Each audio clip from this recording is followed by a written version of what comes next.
Hello，大家好，这里是阿杰，欢迎来到我最新一期的节目啊。那就如标题所说啊，这期呢就理性的聊几句广州警方开枪的事件啊。事情是这样的，11月19日，广州荔湾区西华路爆棚棋牌馆门口，一名老人试图持刀袭警，随后呢被警察开枪击毙啊。网上有说是老太太，那我看了视频和截图后啊，认为还是一名老头啊。应该是一名流浪的老头啊，所以头发比较长，但具体呢还是要等警方的通报了。那我不知道现场开枪的是巡逻民警还是警方接到报警后再出警啊？但这个呢，应该是今年众多县中事件中啊第一个被爆出当场开枪击毙当事人的案例啊。那有一种说法，一般民警出警是很少带枪的，多数情况呢是带防爆叉、防爆盾、警棍、辣椒水等冷兵器，或者说非杀伤性武器啊。真要动枪的话呢，一般是找武警来干的。那这次开枪呢，就显得很意外了。既然开了这个先例啊，加上今年报复社会的事件比较多啊，正所谓乱世用重点啊，那我相信以后警方在处理这类事情的时候啊，掏枪的程序啊，可能就会简洁很多啊，就有可能直接跳过防爆盾这一步了。那至于说警察配枪后可能会造反的，我觉得可能性非常小啊。毕竟国家机器这一块啊，我觉得目前还是非常稳定的。那这次视频里开枪的警察先朝天鸣枪示警，然后那名老人呢还是没有放下武器啊，并且看上去有进一步行动的可能啊，才会被开枪击中啊。那以后呢，可能就会直接跳过朝天鸣枪这一步了。总之呢，就以后警方执法的力度啊，很有可能会加强啊。还是那句话吧，没事少参与聚集性的活动啊。那在网上的相关新闻的评论区里面啊，几乎清一色的是对警方击毙老人这个行为的声讨啊。有说那名老人是勇士的，也有说警察执法过当的。那我的观点是啊，单从这件案件的处理程序上来讲啊，警方没有做错什么。说句可能会被人骂的话，现在很多的社交媒体啊，不论是墙内还是墙外啊，简中圈里面现在是充斥着各种被迫害妄想症啊。首先啊，这件事情现在的舆论风向啊，和国家机器的公信力的丧失啊，是脱不开关系的。那我在6月份啊，就出过一期视频提到过这一点啊。就过去这么多年来啊，中国无论是在军队还是警察，甚至是城管，其实都做了非常多的为非作歹、助纣为虐的事，导致百姓啊普遍对他们已经失去了过去那种谁是最可爱的人的那种感情啊。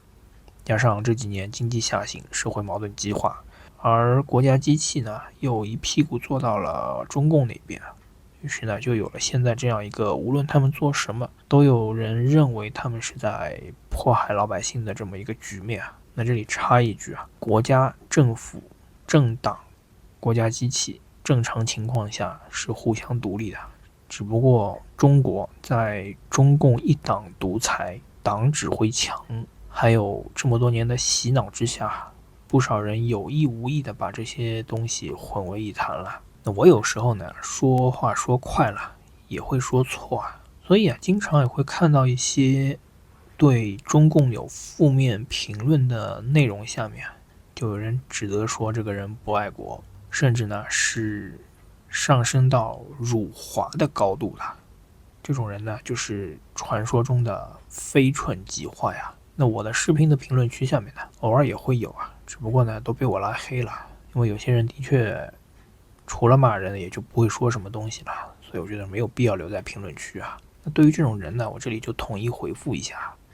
你他妈的也配跟我提爱国？老子就是因为爱国所以才反共的。那说回这件事啊，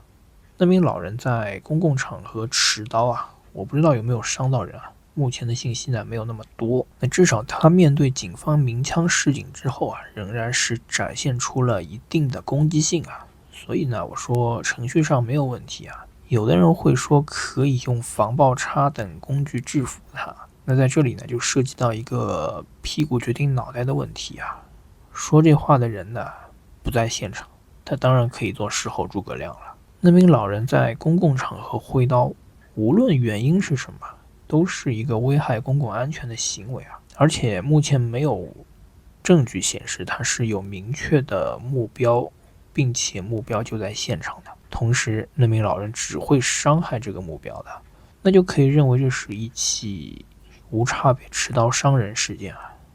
没有什么出门左管市政府啊，更不是英雄或者勇士啊。那警察到现场就是在维护治安，保护无辜者的生命安全啊。那同时呢，警察的命啊也是命啊，也不能让他随随便便去冒险吧。那还有一个大家应该都明白的道理啊，就是工具啊是能够缩小人和人之间的体格差距的。那武器呢也是工具的一种啊，就比如一个80岁的老太太，一般情况下呢是打不过一个20岁的小伙的，但是呢各给他们一把枪啊，那也许这个80岁的老太太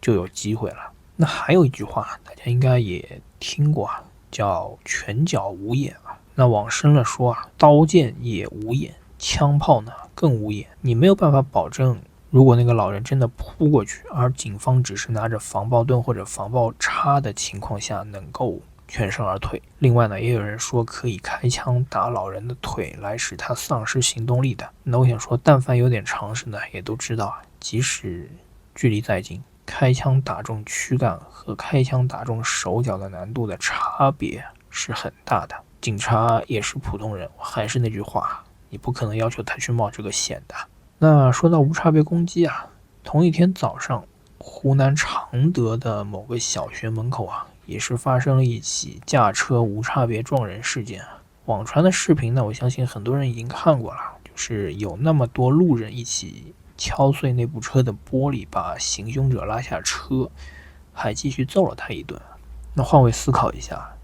驾车的行凶者是不是和持刀的老人是一样的？而见义勇为砸窗的人和警察是不是也是类似的？那如果常德那边是警察开枪制止了行凶者，或者广州的见义勇为群众打死了持刀的老人，那是不是就不会有那么多人有异议了呢？那这两件事情啊，到我录视频的时候啊，都没有发出警情通报啊。广州这事儿呢，前因后果还不知道。常德的这件事呢，网传有这么一张图啊，如果是真的呢，那也有人的确该死啊。但是呢，无差别攻击无辜者，终究是不对的。但也能看到啊，中共提供的信息啊，永远是经过他们的筛选，让人只能看到他们想让人看到的那一部分的。所以呢，中国的国家机器有今天啊，也是咎由自取啊。那这期呢就先讲到这里吧，谢谢大家。